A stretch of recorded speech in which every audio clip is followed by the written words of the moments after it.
ప్రపంచ రాజకీయాల్లో ఒక భయంకరమైన, అత్యంత ప్రమాదకరమైన, వికృతమైన ఒక మానసిక అస్త్రాన్ని జగన్ ఈ రాష్ట్రం మీద ప్రయోగించాడు. అదే నార్సీ అస్త్రం. మన ఆంధ్ర రాష్ట్ర ప్రజలందరూ కూడా ఈ నార్సీ పోకడి గురించి ఖచ్చితంగా తెలుసుకుని తీరాలి. మరీ ముఖ్యంగా జగన్ పార్టీలోని నాయకులు లేదా అతని విపరీతంగా అభిమానించే ప్రతి ఒక్కళ్ళు కూడా మీకు చాలా బాధ కలిగించవచ్చు, కానీ ఈ పచ్చి నిజం గురించి తెలుసుకుని తీరాలి. తెలియకే ఆ విష వలయంలో చిక్కుకుంటూ ఉంటారు. ఇక్కడ ఈ నార్సీ అస్త్రం అనేది జనాల్ని సర్వనాశనం చేసేదైనా కూడా ఎవరైతే దాన్ని ప్రయోగించారో ఆ రాజకీయ నాయకుడికి విపరీతమైన హార్డ్ కోర్ ఫాలోవర్స్ వచ్చి వీళ్ళు పదే పదే పదే చెప్పే ఒక అబద్ధాన్ని వాళ్ళు నిజమని నమ్మి దాన్ని వ్యాప్తి చేస్తూ వీళ్ళు ఏం చేస్తారంటే మొత్తంగా ఒక విష వలయాన్ని సృష్టిస్తారు. సో వాళ్ళ ఆ విష వలయపు ప్రధానమైన టార్గెట్స్ ఏంటి అని అంటే అమాయకమైన మహిళలు, వృద్ధులు, లేదా గనక లోకం పోకడి పెద్దగా తెలియని అమాయక యువత. దాన్ని నార్సిసిస్టిక్ పర్సనాలిటీ డిసార్డర్ అని అంటారు. ఒక భయంకరమైన మానసిక రుగ్మత. ఈ జబ్బు ఉన్న వాళ్ళు ఏంటంటే మొత్తం అబద్ధపు బ్రతుకు, ఫేక్ బ్రతుకు బ్రతుకుతూ ఉంటారు. వాళ్ళకి ప్రేమ అనేది దాని గురించి అసలు డెఫినేషన్ ఉండదు వాళ్ళ బ్రతుకుల్లో. కేవలం వాళ్ళని వాళ్ళు కూడా ప్రేమించుకోరు, వాళ్ళ ఇగోని మాత్రమే ప్రేమిస్తారు. వాళ్ళ చుట్టూ ఉన్న మనుషులను కాదు కదా, సొంత రక్త సంబంధికుల్ని, కన్న తల్లి తండ్రితో సహా లేదా తోబుట్టువులతో సహా ఎవరిని ప్రేమించరు. కన్న బిడ్డల్ని కూడా ప్రేమించరు నార్సీలు. కేవలం వాళ్ళ ఈగో కోసమే బ్రతుకుతా ఉంటారు. పరువు హత్యలు చేస్తారు కదా, ఎవరితోనో వెళ్ళిపోయిందని చెప్పి ఆడపిల్లని చంపేస్తుంటారు, మగాళ్ళను కూడా చంపేస్తుంటారు. వీళ్ళే నార్సీలు. వాళ్ళు ఎవరిని ప్రేమించరు కన్న బిడ్డలతో సహా. వాళ్ళు ప్రేమ మొత్తం నటిస్తారు. మేకవన్నె పులుల్లాగా చక్కగా ప్రశాంత వదనంతో కనిపిస్తారు, కానీ లోపల మట్టికి ఒక కాష్టం రగులుతూనే ఉంటుంది వాళ్ళలో. సో అయితే వైసీపీ పార్టీలో విధానపరమైన నిర్ణయాలు తీసుకునే నాయకుడు ఎవరన్నా లేదా నాయకురాలు ఎవరన్నా నార్సీ అయి ఉండాలి.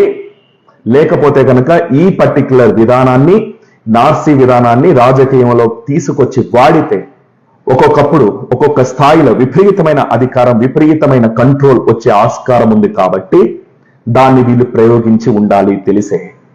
ఇక్కడ మీరు ఎగ్జాంపుల్ చెప్తే జర్మనీని సర్వనాశనం చేసిన హిట్లర్ ఒక నార్సీ, లేకపోతే వెనిజులాని నాశనం చేసిన హ్యూగో చావేజ్ నార్సీ, Al Qaeda Osama bin Laden నార్సీ, ఆఫ్ఘనిస్తాన్ లో ఏదైతే పాలన చేస్తున్న తాలిబాన్ సమూహం నార్సీ, నార్త్ కొరియా కిమ్ అతను కూడా ఒక నార్సీ. మొన్నే అతను ఏం చేశాడు, తల్లులందరినీ పిలుచుకుని అమాయకమైన టార్గెట్స్ ఆడవాళ్ళు కదా, వాళ్ళని పిలిచి అమ్మా మిమ్మల్ని చూస్తే మా అమ్మ గుర్తుకొస్తుందమ్మా అని ఒక కన్నెం పట్టి నీళ్లు పెట్టుకునేసరికి ఆ దేశంలో స్వేచ్ఛ లేకుండా చేసి, ఏ స్వతంత్రం లేకుండా చేసి, కనీసం దేశం వదిలిపోవడాలన్న స్వేచ్ఛ లేకుండా చేసి జనాల్ని హింసించుకు తినేవాడు అలా ఒక డ్రామా ఆడంగానే ఉప్పొంగిపోయి ఏడ్చేసి విడుదల ఏడ్చేసి కౌగులించేసుకున్నారు అతన్ని. అలాంటి యాషాలు వేస్తా ఉంటారు ఈ నార్సీలు. మన సినిమాలో చూసుకుంటే గనక రీసెంట్ గా వచ్చిన యానిమల్ సినిమాలో హీరోది ఖచ్చితంగా నార్సీ బుద్ధి. ఆ తర్వాత ఓల్డ్ సినిమాల్లో మనకి సూర్యకాంతం క్యారెక్టర్ ఉండేది, మోగుండు కొట్టుగా అయ్యో అంట గుండెలు బాధేసుకునేది, ఆవిడ నార్సీ. ఆ తర్వాత మీకు ప్రకాష్ రాజ్ చాలా సినిమాల్లో ఒంగోలు గిత్త సినిమా ఉంటది కదా, అందులో వాళ్ళ బాబాయిని చంపేసేసి సింపతి తెచ్చేసుకుని అతను మార్కెట్ యార్డ్ లో అలా స్పేస్ తెచ్చుకుని ఆ తర్వాత నెమ్మదిగా మార్కెట్ యార్డ్ తగలబెట్టేసి ఆ మంటల్లో కొంతమందిని తోసేసి సాగు కొట్టేసి దాని ఎవరి మీద వేసేసి మొత్తానికి ఏంటంటే మార్కెట్ యార్డ్ చైర్మన్ అయిపోయి ఒక ఫేక్ బ్రతుకుతా ఒక మొండిమాలుగా కూర్చుని పౌడర్ అద్దుకుని రాత్రి తెల్లవారులు ఆ ఫేక్ బ్రతకలేక బాధపడతా ఉంటాడు కదా ఆ సినిమాలో. అది నార్సీ ఎగ్జాంపుల్. తర్వాత నీలాంబరి క్యారెక్టర్ ఉంటది కదా, రమ్యకృష్ణ వేస్తారు, అది టిపికల్ నార్సీ క్యారెక్టర్. ఆ తర్వాత మీకు 3 Idiots సినిమాలో ప్రిన్సిపల్ ఉంది కదా, అది కూడా నార్సీ క్యారెక్టర్. సో ప్రజలందరికీ కూడా ఈ నార్సీల మూర్ఖత్వం గురించి, ఈ నార్సీల దుర్మార్గం గురించి, వాళ్ళ దాష్టికం గురించి, వాళ్ళ మానసిక తీవ్రమైన వికృతమైన వాళ్ళ మానసిక స్థితి గురించి ఖచ్చితంగా తెలిసి తీరితే ఆ నార్సీ విధానాన్ని రాజకీయంలో ఎవరు ఇంప్లిమెంట్ చెయ్యరు, పసిగట్టేస్తారు ఇది నార్సీ విధానం అని. లేదా ఏ రాజకీయ నాయకుడన్నా అట్లాంటి పోకడ్లో పోతుంటే వీడు నార్సిస్ట్ అని ప్రజలకు అనుమానం ఖచ్చితంగా కలిగి తీరుతుంది. ఇక్కడ మీకేంటంటే కంపెనీని తరిమేయడంలో మూర్ఖత్వం మాత్రమే లేదు, ఇసుక ఆపేసేయడంలో కేవలం దాన్ని అమ్మేసుకుందామని ఆశ మాత్రమే లేదు. ఇక్కడ ఏంటంటే అంతకు మించి వీళ్ళు చేసే పనులు ఎలా ఉంటాయంటే మన ఊహకు మించి ఉంటాయి అన్నమాట. ఇప్పుడు ఒక్క ఇసుక ఆపితే భవన నిర్మాణ రంగం మొత్తం, సో అసంఖ్యాకంగా దాని మీద ఆధారపడిన చాలా పెద్ద అసంఘటిత కార్మిక వర్గం మొత్తం సర్వనాశనం అయిపోయారు కదా, ఉపాధి లేక ఇబ్బంది పడ్డారు కదా. అలాంటి టైంలో వాళ్ళకు కొద్దిగా డబ్బు ఇస్తే చాలా గ్రేట్ అనిపిస్తామన్నమాట. అందరి ప్రజల బ్రతుకులు బాగుంటే 10,000 25,000 ఇస్తే గొప్పగా ఎందుకు అనిపిస్తుంది చెప్పండి? ఊళ్ళు బాగుపడిపోతా, పరిశ్రమలు వచ్చేస్తా, ఉద్యోగాలు వచ్చేస్తుంటే కనుక 5 సంవత్సరాల నుంచి ఏమాత్రం పెంపుదల లేకుండా కేవలం 5,000 రూపాయలకే పనిచేసే యువత ఎలా దొరుకుతారు? 2 లక్షల మంది. సో ఇక్కడ ఏమవుతుందంటే వీళ్ళ ఉచ్చులో చిక్కుకున్న ప్రధానమైన బాధితులు ఎవరనంటే వాలంటీర్లు. జీవితంలో చక్కగా ఎదగాల్సి, ఏదన్నా ఒక స్కిల్, ఒక నాలెడ్జ్ నేర్చుకుని ఎదగాల్సిన టైంలో వాళ్ళని ఏదో సేవ చేస్తున్నామని చెప్పి ఒక భ్రమలోకి నెట్టేసి ఏం చేశారంటే చివరికి మొత్తం వాళ్ళ 5 సంవత్సరాల కాలం వృధా అయిపోయింది. కేవలం 5,000 రూపాయల గౌరవ వేతనానికి వాళ్ళు మధ్యలో మాకు జీతం పెంచనంటే పిచ్చి పిచ్చిగా తిట్లిచ్చారు ఇదే మనుషులు. సో వాళ్ళని తెలియకుండా వీళ్ళ అబద్ధాలు వాళ్ళ చేత నమ్మించి దాని వ్యాప్తికి వీళ్ళని వాడుకుంటా మొత్తానికి ఏంటయ్యా అంటే వాళ్ళు 5 సంవత్సరాల కీలకమైన వయసులో వాళ్ళ జీవితాలు నాశనం చేసేసారు. అదే ఊరు మొత్తం ఉద్యోగాలు ఉన్నాయనుకోండి, ఎవరు చేస్తాడండి ఆ ఉద్యోగం? పోలవరం పూర్తయిందని అనుకోండి, కృష్ణా నదిని రాయలసీమకు వాడుకుని సస్యశ్యామలం చేయొచ్చు. అప్పుడు రాయలసీమ ప్రజల్లో కృష్ణా, గుంటూరు లేదా గోదావరి జిల్లాలంటే మంచి ప్రేమ వస్తుంది కదా. ఇప్పుడేంటి, వాళ్ళు గోదావరి, కృష్ణా, గుంటూరు ఇట్టాంటోళ్ళు అని చెప్పి ఒక ద్వేషం తీసుకొస్తే వాళ్ళు రాజధాని అక్కడే గడేసుకుంటున్నారు, మనం నష్టపోతామని ఒక పగ ప్రతీకారేచ్చో లేకపోతే ఒక విద్వేషం తీసుకొచ్చి రాజకీయం చేస్తున్నాం కదా, అది చెల్లుబాటు కాదు కదా. అందుకనే పోలవరం ఆపేసేయాలి. ఇక మద్యం నియంత్రించుకుంటా. సో నవరత్నాల్లో మద్య నియంత్రణ చేసి తేగాని నేను ఓటు అడగను, మొత్తం స్టార్ హోటల్లో మాత్రమే ముందు దొరికేలా చేస్తాను అని చెప్పిన మనిషి ఇంకా మద్యం వ్యాప్తిని ఎందుకు పెంచాడు అనంటే కేవలం సొంత బ్రాండ్ల మీద వచ్చే డబ్బు కోసం ఆశపడే కాదు, అంతకు మించి అక్కడ ఏంటంటే ఒక మగాడు మద్యపానానికో లేకపోతే వ్యసనాలకో లేకపోతే ఈ గంజాయి లాంటి వాటికో బానిస అయిపోతే ఆ కుటుంబం చెల్లా చెదురుగా లేకపోతే అతలాకుతలం అయిపోయిన స్థితిలో కదా ఆ స్త్రీకి అన్న అవసరం పడుతుంది. అంటే ఇక్కడ ఏంటంటే కల్తీ ముందుకి బావ ఉసురు తీసుకుని చెల్లెలికి చక్కటి తెల్ల చీర పెట్టే గొప్ప అన్న రాజకీయం అన్నమాట. ఇది ఒక భయంకరమైన దుర్మార్గమైన రాజకీయ క్రీడ ఇది. సో ఇక అన్నా క్యాంటీన్లు పేరు మార్చితే జనాలు మర్చిపోతారా? అక్కడ ఎక్కడో చోట ఎంతో కొంత చంద్రబాబు గుర్తు మిగిలిపోతుంది కదా, అది భయం. అందుకే జనాల కడుపుల మీదైనా తన్నుతాం, అన్నా క్యాంటీన్ మూసేస్తాం. సో మళ్ళా ఇలాంటివన్నీ ఉన్నాయి అనుకోండి, ఒక్క మంచి పని చేశాడా ఇతను, ఒక్క మంచి పని చూపించండి అని అడగలేం కదా. ఎదురుగుండా అన్నా క్యాంటీన్లు కనబడతా ఉంటాయి, టిట్కో ఇళ్లలో జనాలు ఉంటా ఉంటే వాళ్ళ ఇళ్ళకి వెళ్తా వస్తూ ఉంటారు జనాలు. 3 లక్షల టిట్కో ఇళ్ళు రాష్ట్ర వ్యాప్తంగా కట్టినవి, చక్కగా తయారైపోయినవి ఇవ్వకుండా ఎందుకు ఆపేశారు? సో వాళ్ళ ఇళ్ళకి వెళ్ళొచ్చే వాళ్ళందరూ అవి చూసాపా బాగున్నాయి, బాగా కట్టారు, చంద్రబాబు హయాంలో కట్టారా?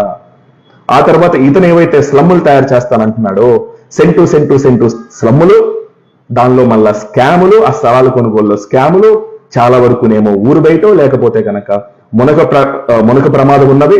ఆ ఇచ్చే డబ్బు ఏమైనా ఎక్స్ట్రా ఇస్తున్నారంటే అది కూడా మళ్ళీ కేంద్ర ప్రభుత్వం ప్రాయోజితంగా వచ్చే డబ్బులో ఆ డబ్బు తీసుకొస్తా వాళ్ళకి మంచి రేపొద్దునే కొద్దిగా ఇంకొద్దిగా మంచి ఇల్లు కట్టుకునే వాళ్ళేమో అట్లాంటి ముద్రాష్ట్రంలో దారాగతం చేస్తా స్లమ్ములు తయారు చేస్తున్నారు కదా.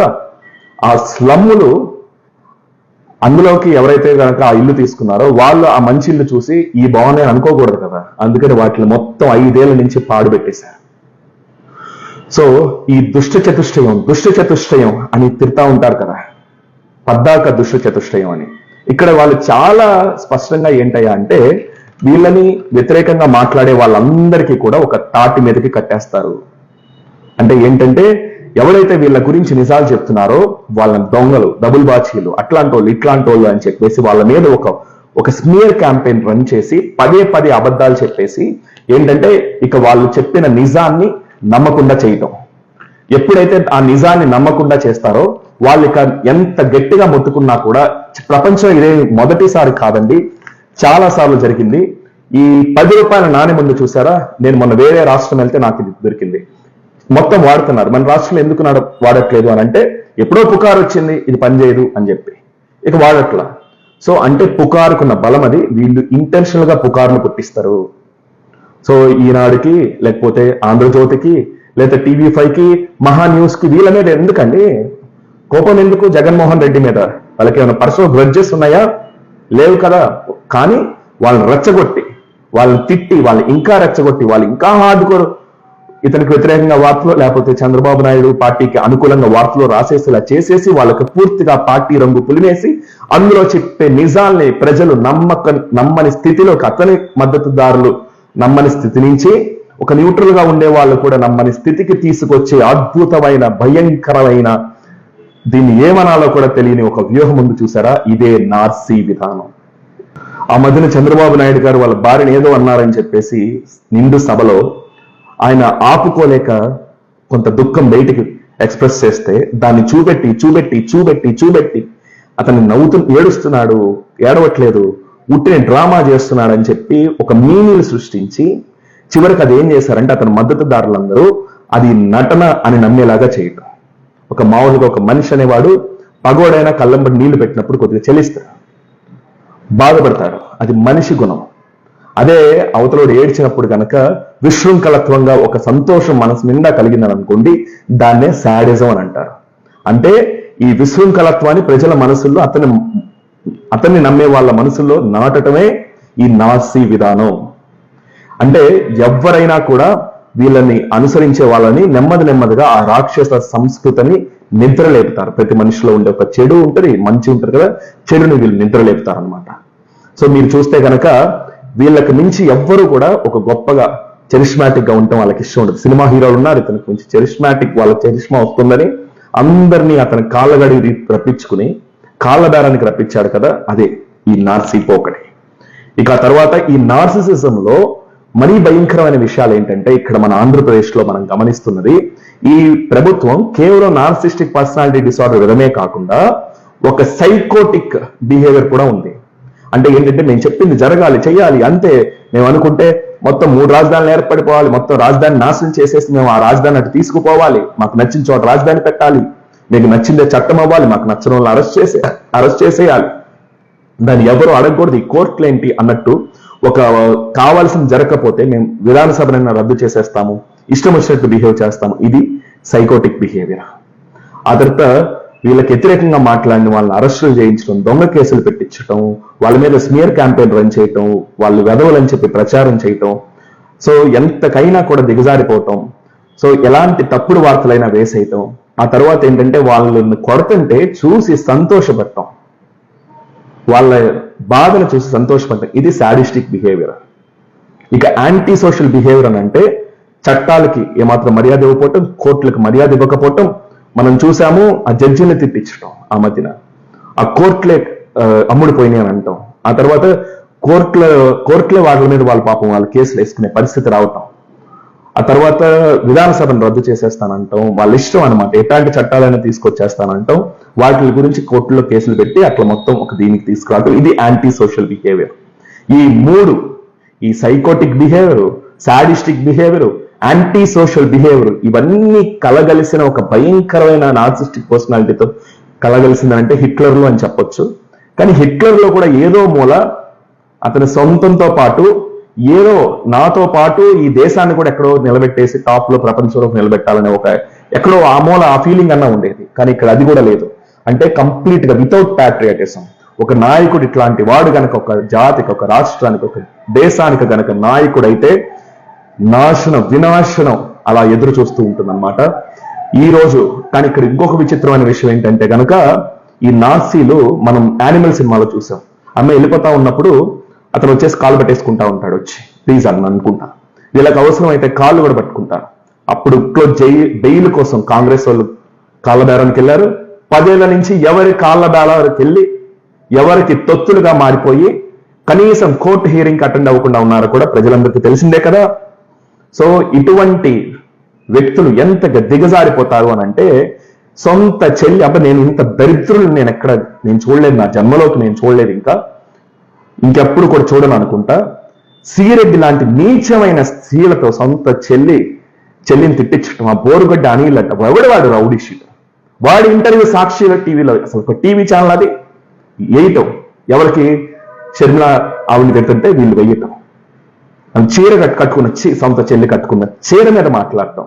అసలు ఇంత చండాలం, ఇంత నికృష్టం వాళ్ళ బాబాయ్ హత్య కేసులో ముందేమో చంద్రబాబు చేశాడు అని, తర్వాత టీడీపీ వాళ్ళు చేశారని, తర్వాత అతనికి ఏదో అక్రమ సంబంధం ఉంది, ఆ ముస్లింస్ వాళ్ళు కాబట్టి ముస్లింస్ రెచ్చిపోయి చేసేసారని, ఆ తర్వాత ఏమో బాబాయ్ ఎవరిని రేపు చేసేసాడు, ఆ రేపు చేశాడంటే 60 ఏళ్ళ ముసలాయన, 70 ఏళ్ళ ముసలాయన, 60 ఏళ్ళ ముసలాయన రేపు చేసేస్తానంట వాళ్ళ అబ్బాయి ప్రతీకారంతో చంపేశాడని, ఆ తర్వాత వాళ్ళ సొంత చెల్లి అంటే కన్న కూతురు అల్లుడు కలిసి చంపేశారని. ఆవిడ చూస్తే చాలా గొప్పగా అనిపిస్తుంది.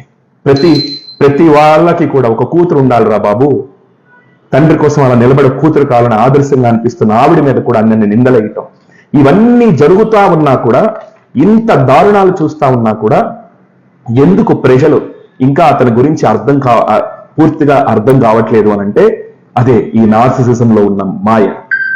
నార్సి నాన్నలు కూడా ఉంటారు, మీకు తెలుసా?